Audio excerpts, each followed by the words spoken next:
જય શ્રી કૃષ્ણ પ્રિય દર્શક મિત્રો, મારી આ યુટ્યુબ ચેનલ શ્રી હરિભક્તિ રસમાં તમારા બધાનું હાર્દિક સ્વાગત છે। આજના વિડીયોમાં આપણે વિનાયક ચતુર્થી વિશે શ્રવણ કરીશું। કયા દિવસે વિનાયક ચતુર્થી છે અને પૂજાવિધિ શું છે તે બધું આજના વિડીયોમાં આપણે જાણવાના છે, તો વિડીયો તમે અંત સુધી જોતા રહેજો। ચતુર્થીનો દિવસ ભગવાન શ્રી ગણેશની પૂજા માટે સમર્પિત છે।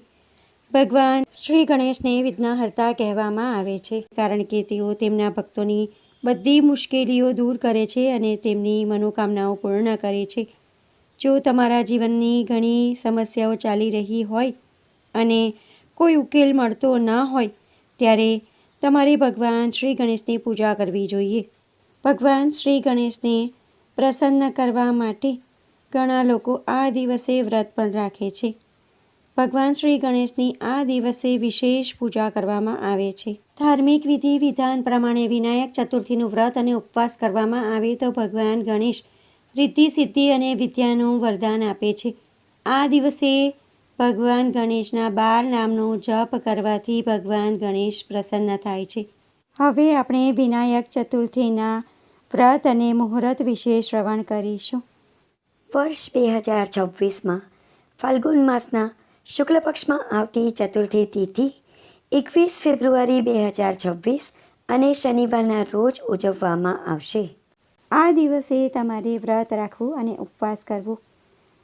જો તમે આખો દિવસ ઉપવાસ ન કરી શકો તો એક ટાણું તમારે કરવું, પરંતુ ગણેશજીની પૂજા કર્યા બાદ તમારે ભોજન કરવું અને આખો દિવસ તમે ફળાહાર અને દૂધ લઈ શકો છો। વિનાયક ચતુર્થી તિથિ ખૂબ જ વિશેષ અને મહત્વપૂર્ણ માનવામાં આવે છે। આ દિવસે ભગવાન ગણેશના મંત્રો અને સ્તોત્રોનો પાઠ કરવાથી દરેક કાર્યમાં સફળતા મળે છે। જો તમે ભગવાન શ્રી ગણેશના સ્તોત્રનો વિડીયો ન જોયો હોય તો ચેનલ શ્રી હરિભક્તિ રસ પર આપ્યો છે, તો તમે એ વિડીયો જોઈ શકો છો। વિડીયોના અંતમાં હું ભગવાન શ્રી ગણેશના સ્તોત્રનો વિડીયો આપી દઈશ, એના પર ક્લિક કરીને ભગવાન શ્રી સ્તોત્રનો પાઠ તમે કરી શકો છો। વિનાયક ચતુર્થીના દિવસે ભગવાન ગણેશના મંત્રોનો જાપ કરવાથી બધા પ્રકારના વિઘ્નો દૂર થાય છે અને તમને જે તે ક્ષેત્રમાં અને કાર્યમાં નિષ્ફળતા મળી રહી હોય તેમાં સફળતા મળે છે અને દરેક કાર્ય સિદ્ધ થાય છે। હવે આપણે ભગવાન શ્રી ગણેશના મંત્રો જાણી લઈએ। ભગવાન શ્રી ગણેશનો પ્રથમ મંત્ર છે ઓમ ગમ ગણપતયે નમઃ। દ્વિતીય મંત્ર છે વક્રતુંડ મહાકાય સૂર્યકોટી સમપ્રભા નિર્વિઘ્નમ કુરુ મે દેવ સર્વકાર્યેષુ સર્વદા। આ મંત્રનો તમારે આખો દિવસ જપ કરવો તથા પૂજા કરતી વખતે ખાસ તમારે આ મંત્રોનો જપ કરવો જોઈએ। ભગવાન શ્રી ગણેશનો તૃતીય ગાયત્રી મંત્ર છે એકદંતાય વિદ્મહે વક્રતુંડાય ધીમહિ તન્નો દંતી પ્રચોદયાત। આ 3 મંત્રોમાંથી તમે કોઈ પણ મંત્રનો જાપ કરી શકો છો। આ દિવસે ભગવાન શ્રી ગણેશના 12 નામ તમારે ખાસ જપ કરવા। હવે હું તમને 12 નામ જણાવું છું। સુમુખ, એકદંત, કપિલ, ગજકર્ણક, લંબોદર, વિકટ, વિઘ્નોનો નાશ કરનાર, વિનાયક, ધૂમ્રકેતુ, ગણાધ્યક્ષ, ભાલચંદ્ર, ગજાનન। આ પ્રમાણે તમારે 12 નામનો જપ કરવો। ભગવાન શ્રી ગણેશના 12 નામના મંત્રનો પણ તમે જપ કરી શકો છો। હવે આપણે 12 નામના મંત્રો જાણી લઈએ। ઓમ સુમુખાય નમઃ, ઓમ એકદંતાય નમઃ, ઓમ કપિલાય નમઃ, ઓમ ગજકર્ણાય નમઃ, ઓમ લંબોદરાય નમઃ, ઓમ વિકટાય નમઃ, ઓમ વિઘ્નાશાય નમઃ, ઓમ વિનાયકાય નમઃ, ઓમ ધૂમ્રકેતવે નમઃ, ઓમ ગણાધ્યક્ષાય નમઃ, ઓમ ભાલચંદ્રાય નમઃ, ઓમ ગજાનનાય નમઃ। આ 12 મંત્રનો પણ તમે જાપ કરી શકો છો। વિનાયક ચતુર્થીના દિવસે વિઘ્ન દૂર કરવાવાળા દેવતા ભગવાન શ્રી ગણેશની પૂજા કરવાનું વિધાન છે। આ દિવસે ભગવાન શ્રી ગણેશની વિધિ વિધાનથી પૂજા કરવામાં આવે તો બધા ભક્તોની ઈચ્છા પૂરી થાય છે અને કષ્ટોમાંથી છુટકારો મળે છે। સાથે જ ઘરમાં સુખ સમૃદ્ધિ આવે છે અને જીવનમાં પૈસાની કમી નથી રહેતી. ભગવાન શ્રી ગણેશની પૂજા કરવાથી ભગવાન શ્રી ગણેશ આપણા જીવનમાંથી બધા વિઘ્નો બાધાઓ દૂર કરી અને આપણા બધા કાર્યોને સિદ્ધ કરે છે.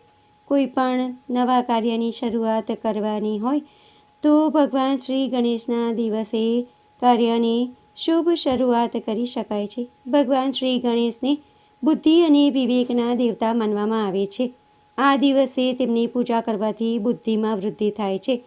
ભગવાન શ્રી ગણેશની પૂજા કરતી વખતે ઓમ ગમ ગણપતે નમઃ મંત્રનો જાપ કરવાથી આપણને ખૂબ જ સુખ સમૃદ્ધિ પ્રાપ્ત થાય છે તથા મનને શાંતિ મળે છે. હવે આપણે ભગવાન શ્રી ગણેશની પૂજા વિધિ વિશે જાણી લઈએ. વિનાયક ચતુર્થીના દિવસે જે પણ વ્યક્તિ વ્રત રાખે છે તેણે બ્રહ્મ મુહૂર્તમાં ઉઠી સ્નાન કરી સ્વચ્છ કપડાં પહેરવા, સૂર્યદેવને અર્ઘ્ય આપવું, ત્યારબાદ ભગવાન શ્રી ગણેશની પ્રતિમાને એક બાજોટ પર લાલ કપડું પાથરીને તેના પર ભગવાન શ્રી ગણેશની મૂર્તિને અથવા ફોટાને સ્થાન આપવું. ત્યારબાદ શંખ વગાડીને ભગવાનનું આહ્વાન કરવાનું. ભગવાન શ્રી ગણેશની હાજરીમાં વ્રતનો સંકલ્પ કરવાનો. ભગવાન શ્રી ગણેશની મૂર્તિને ગંગાજળથી સ્નાન કરાવવાનું. ત્યારબાદ પંચામૃતથી સ્નાન કરાવી ફરી પાછું શુદ્ધ જળથી સ્નાન કરાવવું.